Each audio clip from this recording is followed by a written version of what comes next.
matchup as Childs on Pippen. Ewing came over to help, and then Weddington, the open man, took advantage. And Charles Oakley, the big forward, out on Ron Harper at 6'4", but the Knicks could never get together and communicate and find proper matchups, and that's why Bill Weddington was left alone.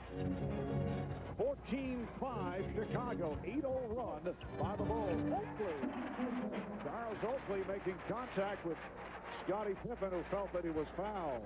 Well, the Knicks have a couple of things that they would like to go to right now. They think Larry Johnson can beat Dennis Rodman off the dribble. He hasn't done it yet. And they think Oakley, who's not a post player, can go inside from time to time against Pippen like he did on the last play. Oh, Jordan off the fake.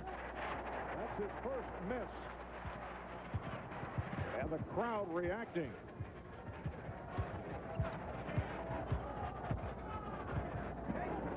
All right, here's Johnson posting. And he drew the foul.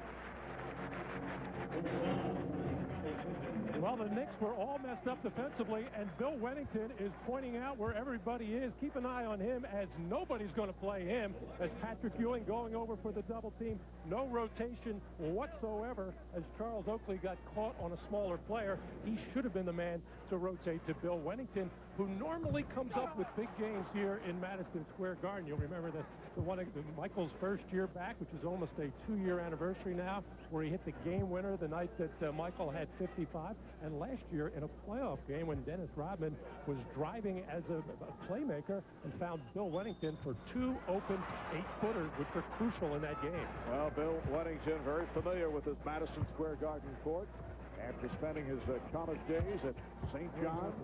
Rodman back for Weddington. And again, the Bulls on the loose ball. Deflected out, though, this time. Last touch by Rodman, but terrific hustle by Dennis Rodman, who never gives up on the play. And to show you how good Dennis Rodman is at that particular play, Charles Oakley did an outstanding job of boxing him out and still beat him. Oakley, off the drive, is called for the offensive foul. Well, Charles Oakley knows he has his hands full. Even though he lost his footing there, he's going to get the body in and pushes off, and felt he had Rodman out of the play. But Rodman, who was so slithery, able just to get away and get out to the corner, which is where he picks up most of those loose balls. Bulls with a 14-7 lead. Oakley with the rebound. So Jordan hit his first 4. He's missed his last 2. Knicks have not been able to get going here in this first quarter. Johnson backing Pippen. Larry Johnson. Larry Johnson, who has picked up his play after a disappointing start, cuts it to a 5-point Chicago advantage. Now Jordan posting up leads to the illegal defense call, and that is the first against the Knicks. That was Charles Oakley looking to get down into the lane to protect on a cutter, and a good defensive play. Unfortunately, with the rules such as they are, it's turned into an illegal play, but that's good defense no matter how you cut it. So Pippen able to brush by Ewing. Houston doing a nice job here on Jordan. Then he's able to cut to the left, but cannot hit. And a loose ball foul against the Bulls. And you're right, Marv. Houston did an outstanding job of getting into the body of Michael Jordan, which is what the coaching staff of the Knicks want, because they feel Michael is primarily a jump shooter now, so make him a driver. That's easy to say when you're on the coaching staff. When you're out on the floor trying to keep a guy that quick from beating you off 1-2 quick dribbles, as Michael did, almost impossible. Foul was called on Weddington his first. Ewing. Well, the Bulls came with the double team, but Ewing was able to make the move, and it cuts it to a 3-point Chicago lead. And Allen with Houston getting words of encouragement from Patrick Ewing on that play. Coming up on 4 minutes remaining on the first. Well, Rodman again able to keep it alive, trying to call for time, and could not as he lands in the stands.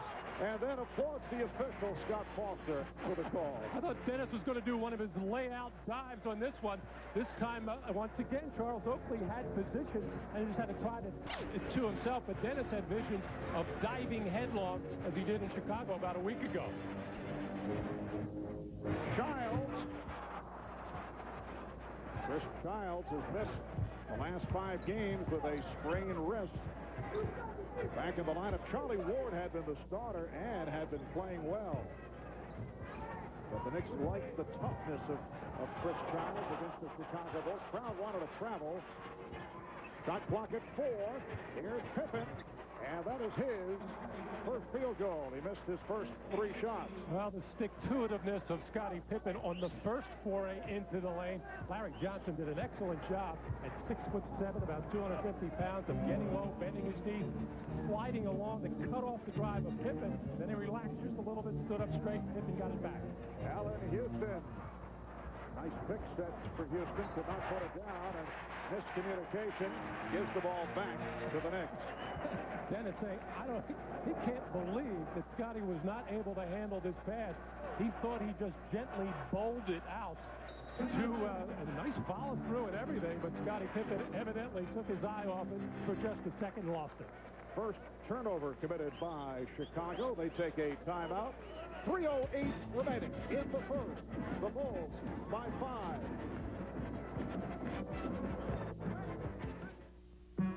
Your All-Stars. Actor Matthew Modine, who has been a Garden regular. Same for Tom Brokaw, NBC News. Peter Boyle,